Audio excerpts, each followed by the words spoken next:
മത്തായി എഴുതിയ സുവിശേഷം 21 അധ്യായം. അനന്തരം അവർ യെരൂശലേമിനോട് സമീപിച്ച് ഒലിവ് മലയരികെ ബേത്ഫാഗയിൽ എത്തിയപ്പോൾ യേശു 2 ശിഷ്യന്മാരെ അയച്ചു. നിങ്ങൾക്കെതിരെയുള്ള ഗ്രാമത്തിൽ ചെല്ലുവിൻ.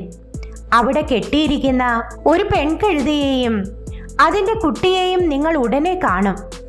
അവയെ അഴിച്ചുകൊണ്ടുവരുവിൻ. നിങ്ങളോട് ആരാനും വല്ലതും പറഞ്ഞാൽ, കർത്താവിന് ഇവയെ കൊണ്ട് ആവശ്യമുണ്ട് എന്ന് പറവിൻ. തൽക്ഷണം അവൻ അവയെ അയക്കും എന്ന് പറഞ്ഞു. സിയോൻ പുത്രിയോട്, ഇതാ നിന്റെ രാജാവ് സൗമ്യനായി കഴുതപ്പുറത്തും വാഹനമൃഗത്തിന്റെ കുട്ടിയുടെ പുറത്തും കയറി നിന്റെ അടുക്കൽ വരുന്നു എന്ന് പറവിൻ എന്നിങ്ങനെ പ്രവാചകൻ മുഖാന്തരം അരുളി ചെയ്തതിന് നിവൃത്തി വരുവാൻ ഇത് സംഭവിച്ചു. ശിഷ്യന്മാർ പുറപ്പെട്ട് യേശു കൽപ്പിച്ചതുപോലെ ചെയ്തു. കഴുതയെയും കുട്ടിയെയും കൊണ്ടുവന്ന് തങ്ങളുടെ വസ്ത്രം അവയുടെ മേലിട്ടു. അവൻ കയറിയിരുന്നു. പുരുഷാരം മിക്കതും തങ്ങളുടെ വസ്ത്രം വഴിയിൽ വിരിച്ചു. മറ്റു ചിലർ വൃക്ഷങ്ങളിൽ നിന്ന് കൊമ്പുവെട്ടി വഴിയിൽ വിതറി. മുന്നും പിന്നും നടന്ന പുരുഷാരം, ദാവീദ് പുത്രന്റെ ഹോശന്ന, കർത്താവിന്റെ നാമത്തിൽ വരുന്നവൻ വാഴ്ത്തപ്പെട്ടവൻ, അത്യുന്നതങ്ങളിൽ ഹോശന്ന എന്ന് ആർത്തുകൊണ്ടിരുന്നു. അവൻ യെരൂശലേമിൽ കടന്നപ്പോൾ നഗരം മുഴുവനും ഇളകി. ഇവൻ ആർ എന്ന് പറഞ്ഞു. ഇവൻ ഗലീലയിലെ നസ്രയത്തിൽ നിന്നുള്ള പ്രവാചകനായ യേശു എന്ന് പുരുഷാരം പറഞ്ഞു. യേശു ദേവാലയത്തിൽ ചെന്നു. ദേവാലയത്തിൽ വിൽക്കുന്നവരെയും കൊള്ളുന്നവരെയും എല്ലാം പുറത്താക്കി. പൊൻവാണിഭക്കാരുടെ മേശകളെയും പ്രാവുകളെ വിൽക്കുന്നവരുടെ പീഠങ്ങളെയും മറിച്ചു കളഞ്ഞ് അവരോട്, എന്റെ ആലയം പ്രാർത്ഥനാലയം എന്ന് വിളിക്കപ്പെടും എന്ന് എഴുതിയിരിക്കുന്നു. നിങ്ങളോ അതിനെ കള്ളന്മാരുടെ ഗുഹയാക്കി തീർക്കുന്നു എന്ന് പറഞ്ഞു. കുരുടന്മാരും മുടന്തന്മാരും ദേവാലയത്തിൽ അവന്റെ അടുക്കൽ വന്നു. അവൻ അവരെ സൗഖ്യമാക്കി. എന്നാൽ മഹാപുരോഹിതന്മാരും ശാസ്ത്രിമാരും അവൻ ചെയ്ത അത്ഭുതങ്ങളെയും ദാവീദ് പുത്രന് ഹോശന്ന എന്ന് ദേവാലയത്തിൽ ആർക്കുന്ന ബാലന്മാരെയും കണ്ടിട്ട് നീരസപ്പെട്ടു. ഇവർ പറയുന്നത് കേൾക്കുന്നുവോ എന്ന് അവനോട് ചോദിച്ചു. യേശു അവരോട്, ഉവ്വ്, ശിശുക്കളുടെയും മുല കുടിക്കുന്നവരുടെയും വായിൽ നിന്ന് നീ പുകഴ്ച ഒരുക്കിയിരിക്കുന്നു എന്നുള്ളത് നിങ്ങൾ ഒരിക്കലും വായിച്ചിട്ടില്ലയോ എന്ന് ചോദിച്ചു. പിന്നെ അവരെ വിട്ട് നഗരത്തിൽ നിന്ന് പുറപ്പെട്ട് ബേഥാന്യയിൽ ചെന്ന് അവിടെ രാത്രി പാർത്തു. രാവിലെ അവൻ നഗരത്തിലേക്ക് മടങ്ങിപ്പോകുന്ന സമയം വിശന്നിട്ട് വഴിയരികെ ഒരു അത്തിവൃക്ഷം കണ്ട് അടുക്ക ചെന്നു. അതിൽ ഇലയല്ലാതെ ഒന്നും കാണായികയാൽ, ഇനി നിന്നിൽ ഒരു നാളും ഫലമുണ്ടാകാതെ പോകട്ടെ എന്ന് അതിനോട് പറഞ്ഞു. ക്ഷണത്തിൽ അത്തി ഉണങ്ങിപ്പോയി. ശിഷ്യന്മാർ അത് കണ്ടാറേ, അത്തി ഇത്ര ക്ഷണത്തിൽ ഉണങ്ങിപ്പോയത് എങ്ങനെ എന്ന് പറഞ്ഞ് ആശ്ചര്യപ്പെട്ടു. അതിന് യേശു, നിങ്ങൾ സംശയിക്കാതെ വിശ്വാസമുള്ളവരായാൽ ഈ അത്തിയോട് ചെയ്തത് നിങ്ങളും ചെയ്യും. എന്ന് മാത്രമല്ല, ഈ മലയോട് നീങ്ങി കടലിലേക്ക് ചാടിപ്പോക എന്ന് പറഞ്ഞാൽ അതും സംഭവിക്കും എന്ന് ഞാൻ സത്യമായിട്ട് നിങ്ങളോട് പറയുന്നു. നിങ്ങൾ വിശ്വസിച്ചുകൊണ്ട് പ്രാർത്ഥനയിൽ എന്ത് യാചിച്ചാലും നിങ്ങൾക്ക് ലഭിക്കും എന്ന് ഉത്തരം പറഞ്ഞു. അവൻ ദേവാലയത്തിൽ ചെന്ന് ഉപദേശിക്കുമ്പോൾ മഹാപുരോഹിതന്മാരും ജനത്തിന്റെ മൂപ്പന്മാരും അവന്റെ അടുക്കൽ വന്നു. നീ എന്ത് അധികാരം കൊണ്ട് ഇത് ചെയ്യുന്നു? ഈ അധികാരം നിനക്ക് തന്നത് ആർ എന്ന് ചോദിച്ചു.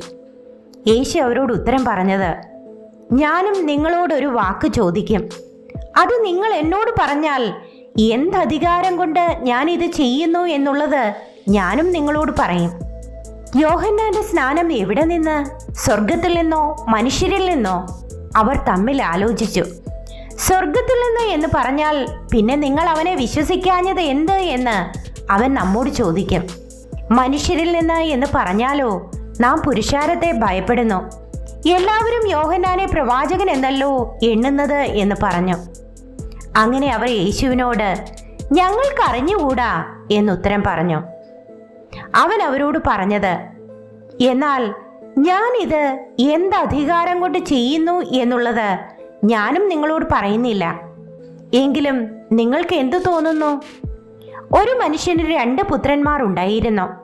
അവൻ ഒന്നാമത്തവന്റെ അടുക്കൽ ചെന്നു, മകനെ, ഇന്ന് എൻ്റെ മുന്തിരിത്തോട്ടത്തിൽ പോയി വേല ചെയ്യുക എന്ന് പറഞ്ഞു.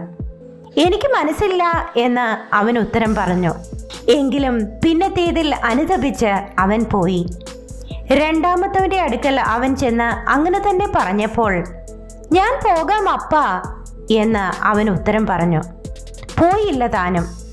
ഈ 2 പേരിൽ ആരാകുന്നു അപ്പന്റെ ഇഷ്ടം ചെയ്തത്? ഒന്നാമത്തവൻ എന്ന് അവർ പറഞ്ഞു. യേശു അവരോട് പറഞ്ഞത്, ചുങ്കക്കാരും വേശ്യമാരും നിങ്ങൾക്ക് മുൻപായി ദൈവരാജ്യത്തിൽ കടക്കുന്നു എന്ന് സത്യമായിട്ട് ഞാൻ നിങ്ങളോട് പറയുന്നു. യോഹന്നാൻ നീതിമാർഗം ഉപദേശിച്ചുകൊണ്ട് നിങ്ങളുടെ അടുക്കൽ വന്നു, നിങ്ങൾ അവനെ വിശ്വസിച്ചില്ല. എന്നാൽ ചുങ്കക്കാരും വേശ്യമാരും അവനെ വിശ്വസിച്ചു. അത് കണ്ടിട്ടും നിങ്ങൾ അവനെ വിശ്വസിപ്പാൻ തക്കവണ്ണം പിന്നത്തേതിൽ അനുതപിച്ചില്ല. മറ്റൊരു ഉപമ കേൾപ്പിൻ. ഗൃഹസ്ഥനായൊരു മനുഷ്യൻ ഒരു മുന്തിരിത്തോട്ടം നട്ടുണ്ടാക്കി, അതിന് വേലി കെട്ടി, അതിൽ ചക്കു കുഴിച്ചിട്ട് ഗോപുരവും പണിതു. പിന്നെ കുടിയാന്മാരെ പാട്ടത്തിന് ഏൽപ്പിച്ചിട്ട് പരദേശത്ത് പോയി.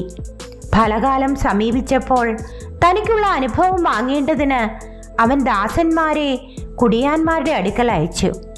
കുടിയാന്മാരോ അവന്റെ ദാസന്മാരെ പിടിച്ച് ഒരുവനെ തല്ലി, ഒരുവനെ കൊന്നു, മറ്റൊരുവനെ കല്ലെറിഞ്ഞു. അവൻ പിന്നെയും മുമ്പിലത്തേതിലും അധികം ദാസന്മാരെ അയച്ചു. അവരോടും അവർ അങ്ങനെ തന്നെ ചെയ്തു. ഒടുവിൽ അവൻ, എൻ്റെ മകനെ അവർ ശങ്കിക്കും എന്ന് പറഞ്ഞ് മകനെ അവരുടെ അടുക്കൽ അയച്ചു. മകനെ കണ്ടിട്ട് കുടിയാന്മാർ, ഇവൻ അവകാശി, വരുവിൻ, നാം അവനെ കൊന്ന് അവന്റെ അവകാശം കൈവശമാക്കുക എന്ന് തമ്മിൽ പറഞ്ഞു.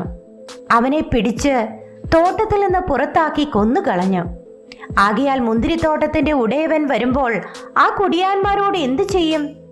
അവൻ ആ വല്ലാത്തവരെ വല്ലാതെ നിഗ്രഹിച്ച് തക്ക സമയത്ത് അനുഭവം കൊടുക്കുന്ന വേറെ കുടിയാന്മാർക്ക് തോട്ടം ഏൽപ്പിക്കും എന്ന് അവർ അവനോട് പറഞ്ഞു. യേശു അവരോട്, വീട് പണിയുന്നവർ തള്ളിക്കളഞ്ഞ കല്ല് മൂലക്കല്ലായി തീർന്നിരിക്കുന്നു. ഇത് കർത്താവിനാൽ സംഭവിച്ചു, നമ്മുടെ ദൃഷ്ടിയിൽ ആശ്ചര്യവുമായിരിക്കുന്നു എന്ന് നിങ്ങൾ തിരുവെഴുത്തുകളിൽ ഒരിക്കലും വായിച്ചിട്ടില്ലയോ? അതുകൊണ്ട് ദൈവരാജ്യം നിങ്ങളുടെ പക്കൽ നിന്ന് എടുത്ത് അതിൻ്റെ ഫലം കൊടുക്കുന്ന ജാതിക്ക് കൊടുക്കും എന്ന് ഞാൻ നിങ്ങളോട് പറയുന്നു. ഈ കല്ലിന്മേൽ വീഴുന്നവൻ തകർന്നു പോകും, അത് ആരുടെ മേലെങ്കിലും വീണാൽ അവനെ ധൂളിപ്പിക്കും എന്ന് പറഞ്ഞു. അവന്റെ ഉപമകളെ മഹാപുരോഹിതന്മാരും പരീശരും കേട്ടിട്ട് തങ്ങളെ കൊണ്ട് പറയുന്നു എന്നറിഞ്ഞ് അവനെ പിടിപ്പാൻ അന്വേഷിച്ചു. എന്നാൽ പുരുഷാരം അവനെ പ്രവാചകൻ എന്ന് എണ്ണുക കൊണ്ട് അവരെ ഭയപ്പെട്ടു.